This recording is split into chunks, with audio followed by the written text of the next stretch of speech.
2 nightstands in my room, one on either side of my bed. On one of them stood St. Lazarus, covered with the oozing sores of leprosy, limping along with the aid of a crutch, followed by 4 scrubby dogs licking his sores. I was supposed to pray to him too.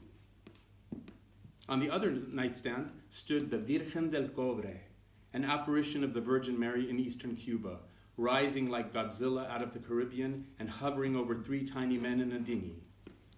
Bloody Jesus, leprous Lazarus, and the Godzilla Madonna. These were my childhood buddies.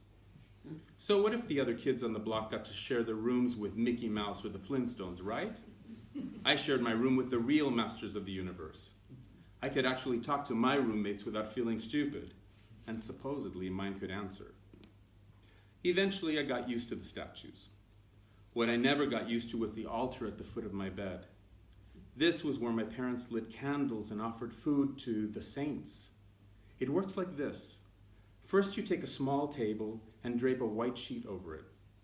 Then you load it down with candles and jars of rice and maybe toss in a rosary for good measure.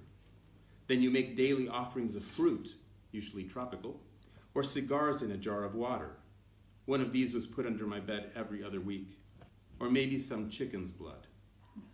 If all of this sounds strange to you, like no Catholicism you've ever heard of, it's because my parents were from Cuba, a country whose religious culture is based half on Roman Catholicism and half on African voodoo. The result of this melange is something called Santeria. Families involved in Santeria typically belong to a small group of devotees led by a layman priest, in reality a kind of witch doctor. We went to monthly meetings where I witnessed ritual dancing, possessions by saints, and all other kinds of public and private goings-on. I've had a chicken's throat cut over my head.